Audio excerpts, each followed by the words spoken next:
Hi friends, welcome to நிலை 360 Taylor. இந்த வீடியோல நம்ம என்ன பார்க்க போறோம் அப்படின்னா, நெறைய பேர் வந்து ஒரு சில கமெண்ட் வந்து பார்த்துருக்கேன். என்னன்னா, ஒரு சில பேர் கேட்பாங்க, "அக்கா நான் வந்து டெய்லி உங்க வீடியோவ பார்க்குறேன். நான் பார்த்துட்டு தான் இருக்கேன். டெய்லி வந்து உங்க வீடியோ பார்த்ததுக்கப்புறம் தைக்கணும், நம்மளும் நெறைய சம்பாதிக்கணும்." அப்படிலாம் தோணும். ஆனா ஒரு சில பிரச்சனை வந்து வீட்ல வரும்போது, என்னால வந்து தொழில கரெக்ட்டா கொண்டு போக முடியலக்கா. எனக்கு வந்து வீட்ல ப்ராப்ளமா இருந்தாலும் சரி, இல்ல பக்கத்துல இருந்தாலும் சரி, எனக்கு வந்து அன்னைக்கு ஒரு நாள் பொழுது அப்படியே போயிருது.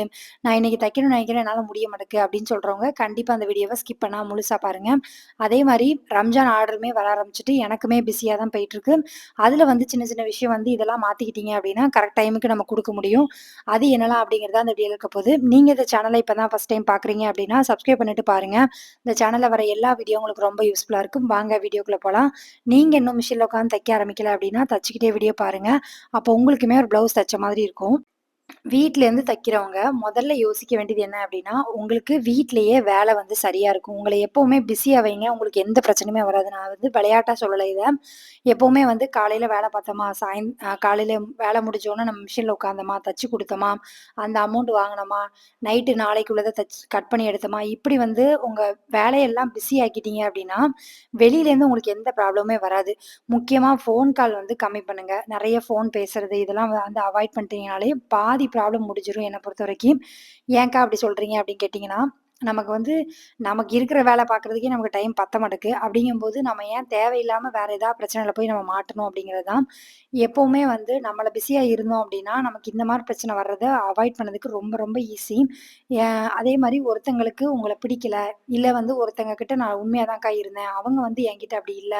எனக்கு வந்து ஒரு மாதிரி இருக்கு. அத வந்து ஏத்துக்கவே முடியல அப்படின்னு சொன்னீங்கன்னா, நீங்க உண்மையா இருந்தது மட்டும் தான் உங்களால அத சொல்ல முடியுமே தவிர, அவங்க கண்டிப்பா நமக்கு உண்மையா தான் இருக்கணுங்கிறத நம்ம எப்பவுமே சொல்ல முடியாது.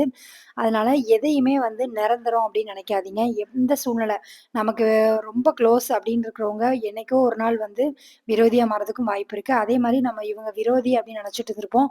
அவங்க நம்மகிட்ட க்ளோஸ் ஆகுறதுக்கும் வாய்ப்பு இருக்கு. அப்படிங்கும்போது, நீங்க தான் வந்து யார்கிட்ட எவ்வளோ டிஸ்டன்ஸ்ல இருக்கணுங்கிறத கத்துக்கணும்.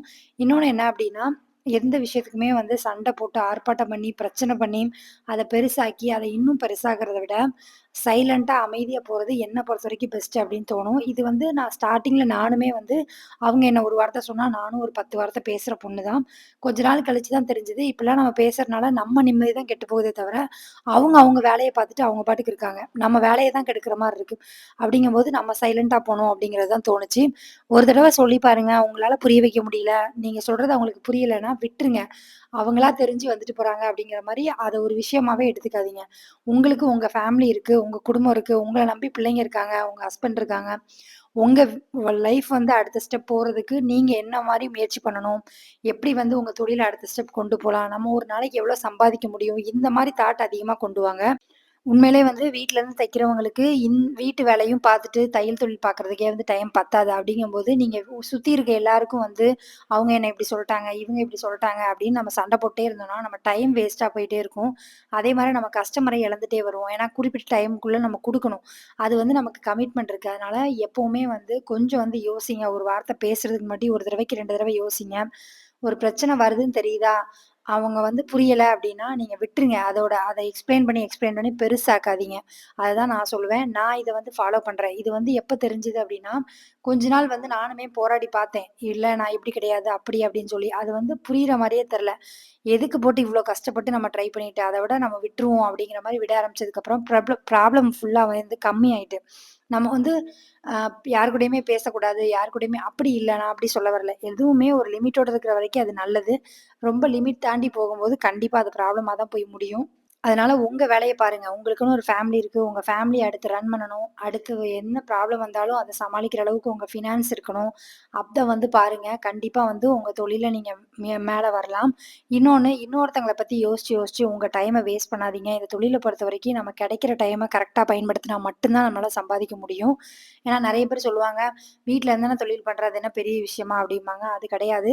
நம்ம வந்து டெய்லி உள்ள வேலைய டெய்லி முடிச்சு, ப்ளவுஸ்க்கு கரெக்ட்டா கஸ்டமர்ட்ட குடுத்தா மட்டும் தான், அடுத்த நாள் அவங்க அடுத்த தடவ நமக்கு வந்து ப்ளவுஸ் குடுப்பாங்க. வெளிலேருந்து பார்க்குறவங்களுக்கு அது தெரியாது. "உனக்கு என்னப்பா வீட்ல இருந்து ஒரு 2 ப்ளவுஸ் தைக்கிற, ரூ. 500 சம்பாதிச்சிருத." இந்த வேர்டு மட்டும் தான் அவங்களுக்கு தெரியும். இந்த 2 ப்ளவுஸ் தைக்கிறதுக்கு நான் என்னென்ன வேலைலாம் பார்க்குறேன் அப்படிங்கிறது அவங்களுக்கு தெரியவே தெரியாது. இந்த தொழில் எடுத்து பண்ண ஸ்டார்ட் பண்ணிட்டீங்க அப்படின்னா, முக்கியமா ஒரு விஷயத்த விடணும் அப்படின்னா, என்ன அப்படின்னா, உங்க தூக்கம் வந்து பகல்ல தூங்குறத வந்து கண்டிப்பா அவாய்ட் பண்ணணும். ஏன் சொல்றேன் அப்படின்னா, பகல் பொழுதுல நம்ம தைக்கணும். நைட்டு வந்து நல்லா அப்பதான் தூக்கம் வரும். ஏன்னா, காலையிலேருந்து நம்ம நைட் வரைக்கும் ஒரு வேலை பார்த்துட்டே இருக்கோம் அப்படிங்கும்போது, டயர்ட் ஆகி நம்மளே தூங்கிருவோம். தூக்கம் வராதுன்னு ஒரு டெய்லர்ட்ட போய் கேளுங்க, படுத்த உடனே தூங்கிருவாங்க. ஏன் அப்படின்னா, அவங்க வேலை அப்படி இருக்கும். காலையில வீட்டு வேலைலாம் முடிச்சுட்டு மிஷின்ல உட்காருவாங்க. அப்புறம் ஈவினிங் எந்திப்பாங்க. திரும்ப குழந்தைங்களுக்கு டிஃபன் ஏதாவது ரெடி பண்ணி குடுத்து, அவங்கள சாப்பிட வச்சு, அடுத்த நாள் என்ன தைக்கணுமோ அத கட் பண்ணி வச்சு, இப்படி அ ரொம்ப ப்ரெஷரா போம்போது, உங்களுக்கு ஆட்டோமேட்டிக்கா வந்து நைட்டு தூக்கம் வந்துரும். அதனால மேக்ஸிமம் வந்து உங்க வேலைய நீங்க பார்க்கறதுக்கு எவ்வளோ டைம் எடுத்துக்கிறீங்க அப்படிங்கிறத பொறுத்து தான் உங்க லைஃப் வந்து அடுத்த லெவல் போகும். அதனால சுத்தி இருக்கிறவங்கள பத்தியோ, இல்ல உங்க வீட்ல இருக்கிறவங்கள பத்தியோ கவலைப்படாம உங்க வேலைய நீங்க பாருங்க. உங்களுக்கான வருமானம் நம்ம எவ்வளோ உழைக்கிறோமோ, இன்னைக்கு வந்து நான் கம்மியா தான்க்கா சம்பாதிக்கிறேன் அப்படின்னா கூட, உங்க உழைப்புக்கு ஒரு நாள் கண்டிப்பா வந்து ஊதியம் கிடைக்கும். உங்கள நீங்க நம்புங்க. கண்டிப்பா நீங்க அடுத்த ஸ்டெப்பும் போக முடியும். எனக்குமே வந்து ரம்ஜான் ஆர்டர்லாம் வந்துருச்சு. ரம்ஜான் ஆர்டர் வாங்கும்போது முக்கியமா பார்க்க வேண்டியது நெறைய ஸ்டோன் சாரி தான் வரும். அதனால அத எப்படி தைக்கணும் அப்படிங்கிறதையுமே கொஞ்சம் வந்து செக் பண்ணிட்டே இருங்க. ஏன்னா ஊசியும் உடைஞ்சிடக்கூடாது. நம்ம எப்படி தைச்சா வந்து அதில வந்து அந்த ஸ்டோன் இல்லாம இருக்கலான்னு பார்த்துக்கோங்க. ஒரு வேள அக்கா தைக்கவே முடியல, ஃபுல்லா ஸ்டோனா இருக்கு அப்படின்னா, நீங்க தைக்கிற இடத்துல மட்டும் அந்த ஸ்டோன எடுத்து விடுற மாரி பாருங்க. அந்த மாரி சின்ன சின்ன வேல பார்த்தா தான் இது செய்ய முடியும். மத்த ப்ளவுஸ் தைக்கிற மாரி ஒரு 1/2 அன் ஹவர்லயோ, 3/4 மணி நேரத்திலயோ தைக்கிறேன் அப்படிங்கிற மாரி தைக்க முடியாது. அந்த ஸ்டோன் இருக்கும்போது நம்ம ரொம்ப கவனமா தைக்கணும். மிஷின்குள்ள போய் ஒரு ஸ்டோன் போய் உட்காந்துட்டாலும், அந்த மிஷின சரி பண்ணதுக்கு ஒரு ஆள் கூப்படணும். அதெல்லாம் கவனமா வந்து பாருங்க. உங்களுக்குமே வந்து ரம்ஜான் ஆர்டர்லாம் வந்துட்டா அப்படிங்கிறதையும் கண்டிப்பா கீழ கமெண்ட் பண்ணுங்க. 2 நாளா வந்து வீடியோ போடல. நெறைய பேர் கேட்டிருந்தீங்க. நான் வந்து திருச்செந்தூரும், பாபநாசம் போ வேண்டியது இருந்துச்சு. கோயில் போயிட்டு வந்தேன். அதனால தான் வந்து போட முடியல. இனிமேல் வந்து நம்ம சேனல்ல ரெகுலரா வீடியோ வரும். ஒண்ணு மட்டும் தெரிஞ்சுக்கோங்க. நம்ம உழைப்ப நம்புங்க. உங்க உழைப்பு மட்டும் தான் உங்கள உங்க ஃபேமிலியும் சரி, உங்களையும் சரி அடுத்த லெவல் கொண்டு போகும். உங்களுக்கு ஒரு வீட்ல ஒரு மரியாதை வேணும் அப்டின்னா, வீட்ல ஏதோ ஒரு சிறு தொழில். இதுன்னு இல்ல உங்களுக்கு எனக்கு தையல் தெரியாதுக்கா அப்டின்னா, ஒரு சாரி ஃப்ரீ ப்ளீட் பண்ணி குடுக்கலாம். இல்ல ஏதோ ஒரு உங்களுக்கு என்ன தொழில் தெரியுமோ அத வந்து பண்ணி குடுக்கலாம். ஏதோ ஒரு இடத்துல வந்து உங்களுக்கான வருமானம் வந்துட்டே இருக்கணும். அப்பனா மட்டும் தான் நம்மளால வந்து சர்வே பண்ண முடியும். இப்ப இருக்க காலத்துல வந்து ஒரு ஆள் சம்பாதிச்சு ஃபேமிலிய ரன் பண்றதுலாம் ரொம்ப கஷ்டம். இன்னுமே வந்து இந்த 2 மாசம் நீங்க நல்லா சம்பாதிச்சா மட்டும் தான் உங்க ஸ்கூல் குழந்தைங்களோட ஃபீஸ் கட்டுறது, பேக் எடுத்து குடுக்குறது, லஞ்ச் பேக்கு அப்படின்னு ஏகப்பட்ட செலவு வரும். அப்படிங்கும்போது நீங்க அதுக்கு தக்கன உங்களோட வருமானத்த வந்து அதிகப்படுத்துங்க. உங்களுக்கே வந்து வீட்ல வந்து இவ்ளோ கமிட்மெண்ட் இருக்கும்போது, நீங்க ஏன் அடுத்தவங்க விஷயத்துல போய் தலையிட்டுக்கிட்டு, அவங்க அத சொன்னாங்க, இவங்க இத சொன்னாங்கன்னு பிரச்சனை பண்றத விட, நம்ம வேலைய நம்ம பார்ப்போம். நமக்கு ஃபேமிலிக்கே 1000 பிரச்சனை இருக்கு. நம்ம பிரச்சனையே நம்மளால தீர்க்க முடியல. இன்னொருத்தவங்க பிரச்சனையில போய் நம்ம ஏன் தலையிடணும்? அப்படிங்கிற மாரி ஒதுங்கி போங்க. ஒரு சில பேர் நினைக்கலாம், "அக்கா தையல் தொழில் பண்ணி ஃபீஸ்லாம் கட்ட முடியுமா?" அப்படின்னு. கண்டிப்பா கட்டலாம். ஒரு ஒரு சில பேருக்கு வந்து ஃபீஸ் அதிகமா இருக்கும். ஹஸ்பண்ட் தான்க்கா கட்டுவாங்க அப்படின்னா கூட, ஏதோ ஓரளவுக்கு உங்களால முடிஞ்சது ஒரு ரூ. 10,000 குடுத்தாலுமே, நம்மளோட சார்பா குடுத்த மாரி இருக்கும். அதனால உங்க கமிட்மெண்ட்டுக்கு நீங்க வந்து உழைங்க. உங்களுக்கும் அடுத்தடுத்த வேலை இருக்கும். அடுத்தடுத்து வந்து செலவு இருக்கும். அதுக்கு தேவைக்கு பயன்படுத்துங்க. இத விட்டுட்டு உங்க தொழில விட்டுட்டு இன்னொருத்தவங்கள பத்தி யோசிச்சு, உங்களோட டைமும் சரி, உங்களோட வருமானத்தையும் நீங்க இழக்காதீங்க. முக்கியமான விஷயம் என்ன அப்டின்னா, இன்னொருத்தங்களுக்கு நம்ம சஜஷன் சொல்லாதீங்க. ஏன்னா, அவங்க கிட்ட இருக்கிற பிரச்சனைக்கு அவங்களால மட்டும் தான் சொல்யூஷன் சொல்ல முடியும். நம்ம வெளியிலேருந்து பார்த்துட்டு என்ன வேணாலும் சொல்லலாம். ஆனா, உள்ள போய் சர்வே பண்றவங்களுக்கு தான் அதோட வருத்தம் என்ன? அதுல என்ன பிரச்சனை? அப்டிங்கிறது தெரியும். அதனால யாருக்கும் சொல்யூஷன் சொல்லாதீங்க. மேக்ஸிமம் வந்து அவங்க ஒரு விஷயம் சொல்றாங்க, அவங்க மனசு கேட்கல, அவங்களுக்கு கஷ்டமா இருக்குன்னு சொல்றாங்கன்னா, கேட்டுக்கோங்க. அத தாண்டி நீங்க சஜஷன் சொல்ற அளவுக்கு போகாதீங்க. ஏன்னா, நமக்கு இருக்கிற பிரச்சனைக்கே நம்ம எப்படி சரி பண்றதுன்னு தெரியாம முழிப்போம். இதுல இன்னொருத்தங்க பிரச்சனைய தூக்கி நம்ம தலையில போட்டுட்டு, அதுக்கு என்ன சொல்யூஷன் அப்படின்னு தேடுறத விட, நம்ம வந்து அப்படியா அப்படின்னு கேட்டுட்டு, சரி பரவால்ல சரியாயிரும் அப்படின்னு சொல்லி விட்டுருங்க. அதுக்கு சொல்யூஷன் நம்ம சொல்ல முடியாது. உங்களுக்குமே ஆர்டர்லாம் எப்படி வருது அப்படிங்கிறதையும் கண்டிப்பா கீழ கமெண்ட் பண்ணுங்க. அதே மாரி ஒரு சில பேர் வந்து இந்த ஊக்கு வைக்கிறது வந்து கேட்டிருக்கீங்க. இந்த குக்கி வந்து மிஷின்லயே வைப்போம்லக்கா, அது எப்படின்னு கேட்டிருக்கீங்க. இந்த வீடியோக்கு அடுத்த ஷார்ட்ஸ் வந்து நான் எப்படி வைக்கணும் அப்படிங்கிறத தெளிவா வந்து ஒரு வீடியோவா போடுறேன். உங்களுக்கு வேணும் அப்படின்னா கமெண்ட் பண்ணுங்க. அதே மாரி நமக்கு வர கஸ்டமர்ல நல்லவங்களும் இருப்பாங்க. அதே மாரி நமக்கு ப்ராப்ளமா இருக்கிறவங்களும் இருப்பாங்க. அதனால 2 விதமாவும் இருப்பாங்க. நம்ம தான் வந்து யாரு எப்படி அப்படிங்கிறத பார்த்து பேசணும். நம்மகிட்ட வந்து ஒருத்தங்க குடுக்க வர்றாங்க அப்படின்னா, அவங்க வீட்டு பிரச்சனைய சொல்றாங்க. அப்படிங்கிறதுக்காக நம்ம வீட்டு பிரச்சனைய பேசக்கூடாது. நெறைய வீடியோல நான் சொல்லியிருக்கேன். அது உங்களுக்கே ப்ராப்ளமா போய் முடியும். அதே மாரி அவங்க பிரச்சனையிலயுமே நீங்க சொல்யூஷன் சொல்லாதீங்க. அதே மாரி அவங்க கிட்டயுமே இன்னொருத்தங்கள பத்தி எதுவும் குறை சொல்லாதீங்க. ஏன்னா, அது திரும்ப போம்போது நம்ம ஒண்ணு சொல்லியிருப்போம். அவங்க ஒண்ணு எடுத்துக்கிட்டு அவங்க வேற மாரி சொல்லிருவாங்க. அது இன்னும் பிரச்சனையாகும். அதனால நீங்க ஒரு தொழில் பண்றீங்க அப்படிங்கும்போது எல்லாருக்கும் நீங்க பொதுவான ஆளா தான் இருக்கணும். இவங்க எனக்கு பிடிக்கும், இவங்க எனக்கு பிடிக்காது அப்படின்லாம் நம்ம எடுத்துக்க முடியாது. அதனால உங்க வேலைய நீங்க பாருங்க. கஸ்டமர் குடுக்க வந்தாலும் அவங்க யாரையாவது பத்தி பேசுறாங்க அப்படின்னா கூட, "அக்கா எனக்கு வந்து வேலை இருக்கு" அப்படிங்கிற மாரி சொல்லி அவாய்ட் பண்ணிருங்க. ஏன்னா, அது பல பிரச்சனையில கொண்டு போய் முடியும். அது நான் எக்ஸ்பீரியன்ஸ்லயே நெறைய பார்த்துருக்கேன். அதனால மேக்ஸிமம் உங்க கஸ்டமர் வர்றாங்க அப்படின்னா, அவங்களுக்கு என்ன தைக்கணும், என்ன டிசைன் கேட்கணும், இத மட்டும் பேசிட்டு விட்டுருங்க. இது வந்து ரொம்பவே அந்த ஸ்டார்ட்டிங்ல நான் இப்ப தான் தையல் தொழில் பழகுறேங்கிறவங்க கண்டிப்பா பண்ணணும். அதே மாரி உங்க வீட்ல இருக்க பிரச்சனை எதையுமே சொல்லாதீங்க. அது என்னைக்குனாலும் பிரச்சனையில தான் கொண்டு போய் முடியும். அதனால உங்க பிரச்சனைய நீங்க பார்த்துக்கோங்க. அவங்க பிரச்சனைய நீங்க தலையிடாதீங்க. அது வந்து உங்களுக்கும், உங்க ஃபேமிலிக்கும் ரொம்ப நல்லது. ரம்ஜான் ஆர்டருமே வந்து உங்களுக்கெல்லாம் வந்துருச்சா? அப்படிங்கிறதையும் கண்டிப்பா கீழ கமெண்ட் பண்ணுங்க. ஸ்டோன் ப்ளவுஸ் தைக்கும்போது ரொம்ப கவனமாவே தைங்க. அதே மாரி ஊசி எதுவும் உடையாம பார்த்துக்கோங்க. ஒரு சில பேருக்கு வந்து எனக்கு வந்து ஆர்டரே வரலக்கா அப்படிங்கிற மாரி சொல்லுவீங்க. அவங்க வந்து புதுசா கூட இருக்கலாம். இப்ப தான் ஸ்டார்ட் பண்ணவங்களா இருக்கலாம். அதனால தெரியாம இருக்கும் நெறைய பேருக்கு தைக்கிறது. அதனால கூட இருக்கலாம். அதனால நீங்க வந்து உங்க நம்பிக்கைய விட்டுறாதீங்க. கண்டிப்பா நமக்கும் ஆர்டர் வரும். நம்மளும் எல்லா ஃபெஸ்டிவலுக்கும் தைப்போம் அப்படிங்கிற எண்ணம் வந்து உங்களுக்கு இருக்கணும். இன்னொன்னு ஃப்ரீயா இருக்க டைம்ல நெறைய விஷயம் வந்து கத்துக்கோங்க.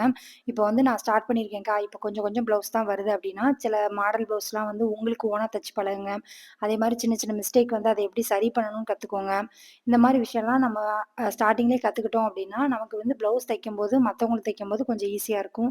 அதே மாரி ஒரு சில பேருக்கு எனக்கு தைக்க தெரியும்க்கா. நான் வீட்ல இருந்து தைக்கிறேன். பட் எனக்கு வீட்ல இருக்கிறவங்களும் தச்சுருவேன். ஆனா வெளியில இருக்கிறவங்களும் தைக்க எனக்கு கொஞ்சம் பயமா இருக்கு அப்டின்னு சொல்றவங்க, ட்ரை பண்ணி பாருங்க. எதுவுமே ட்ரையே பண்ணாம நான் வந்து எனக்கு வராது, எனக்கு தெரியாது, எனக்கு பயமா இருக்கு அப்டின்னு சொல்றத விட, உங்களால முடிஞ்ச அளவுக்கு ட்ரை பண்ணி பாருங்க. அப்பதான் நமக்கு வந்து தைக்க தெரியுமா? இல்லையா? அப்படிங்கிறது தெரியும். அம் முக்காவாசி வந்து நீங்க ஸ்டார்ட்டிங்ல தைக்க போம்போது கொஞ்சம் பயம் இருக்கிறது இயற்கை தான். அதனால அவங்க கிட்ட முதல்லயே வந்து ஒரு நார்மல் ப்ளவுஸ் வாங்கி தையுங்க. அதுக்கப்புறமா சாரி கிளாத்லாம் வந்து தைக்க பழகுங்க. அந்த நார்மல் ப்ளவுஸ் உங்களுக்கு கரெக்ட்டா இருக்கு அப்படின்னா, அதுக்கப்புறமா நீங்க வந்து சாரில உள்ள ப்ளவுஸ்லாம் தைங்க. அப்போ வந்து உங்களுக்கு ஈஸியா இருக்கும். அவங்களுக்கு ஈஸியா இருக்கும். சின்ன மிஸ்டேக் சொல்றாங்க, இல்ல திட்டுறாங்க அப்படிங்கிறதுக்காக பயப்படாதீங்க. எப்பவுமே வந்து ஒரு தொழில் பண்றோம்னா, சின்ன சின்ன மிஸ்டேக் வர்றது இயல்பு தான். அத சரி பண்றது எப்போன்னு அப்பதான் கத்துக்கவும் முடியும். அதனால அதுக்காக நீங்க நல்ல டெய்லர் கிடையாது அப்படிங்கிறது கிடையாது. அதனால உங்களால முடிஞ்ச அளவுக்கு என்னென்ன வந்து உங்களால சரி பண்ண முடியுமோ, எல்லா ப்ளவுஸ்க்கும் எல்லாருக்கும் வந்து ஃபிட்டா இருக்காது. ஒரு சில பேருக்கு வந்து சின்ன மிஸ்டேக் வரும். அதனால வர்றத வந்து சரி பண்ண கத்துக்கிட்டோம் அப்படின்னா, நமக்கு வந்து கொஞ்சம் ப்ராப்ளம் இல்ல. அதனால நீங்க வந்து என்னால முடியாதுன்னு நெனைக்காதீங்க. தையல் தொழில் கத்துக்கிட்டீங்க. நான் ஒரு மிஷின் வாங்கி வீட்லயுமே தைக்க ஆரம்பிச்சுட்டேன் அப்படின்னா, கண்டிப்பா வெளியில உள்ளவங்களுக்கும் தச்சு பழகுங்க. அப்பனா தான் உங்களுக்கு வந்து ஒரு கான்ஃபிடென்ட் கிடைக்கும். இல்ல என்னாலயும் முடியும் அப்படிங்கிற தோணும். அதே மாரி நெறைய வந்து டிசைனர் ப்ளவுஸ் வந்து தச்சு பழகுங்க. இப்ப இருக்க இதுல வந்து நீங்க நார்மல் ப்ளவுஸ் மட்டும் தச்சாலாம் சர்வே பண்ண முடியாது. நெறைய டிசைன் தைக்கணும். அதே மாரி ஆரி ஒர்க் போடுறவங்க 2, 3 பேர வந்து தெரிஞ்சு வச்சுக்கோங்க. அதே மாரி எம்ப்ராய்டரி போட்டு குடுக்குறவங்கள தெரிஞ்சு வச்சுக்கோங்க. இதெல்லாம் வந்து நம்ம கஸ்டமர் கண்டிப்பா கேட்பாங்க. அதையும் நம்ம தெரிஞ்சுக்கிட்டு தான் ஆகணும். இதெல்லாம் நீங்க வந்து தெரிஞ்சுக்கிட்டீங்க அப்படின்னா, இந்த தொழில்ல உங்களால சக்சஸ் பண்ண முடியும். Thank you friends. இவ்வளோ நேரம் வீடியோ பார்த்ததுக்கு ரொம்ப நன்றி. இந்த வீடியோ வந்து உங்களுக்கு பிடிச்சிருக்கும்னு நெனைக்கிறேன். பிடிச்சிருக்கு அப்படின்னா லைக் பண்ணுங்க, கமெண்ட் பண்ணுங்க, ஷேர் பண்ணுங்க. இந்த மாரி வீடியோ வேணும் அப்படின்னாலும் கீழ கமெண்ட் பண்ணுங்க. உங்க ஃப்ரெண்ட்ஸ் யாராவது இப்ப தான் தொழில் பழகுறாங்க அப்படின்னா, அவங்களுக்கு இந்த வீடியோவ ஷேர் பண்ணி விடுங்க. அவங்களுக்கு இந்த வீடியோ ரொம்ப யூஸ்ஃபுல்லா இருக்கும். எம்ப்ராய்டரி போடுற ப்ளவுஸ்க்கு நீங்க வந்து ஸ்டிச்சிங் எவ்வளோ வாங்குறீங்க அப்படிங்கிறதையும் கண்டிப்பா கீழ கமெண்ட் பண்ணுங்க. Thank you friends. இவ்வளோ நேரம் வீடியோ பார்த்ததுக்கு ரொம்ப நன்றி. Thank you.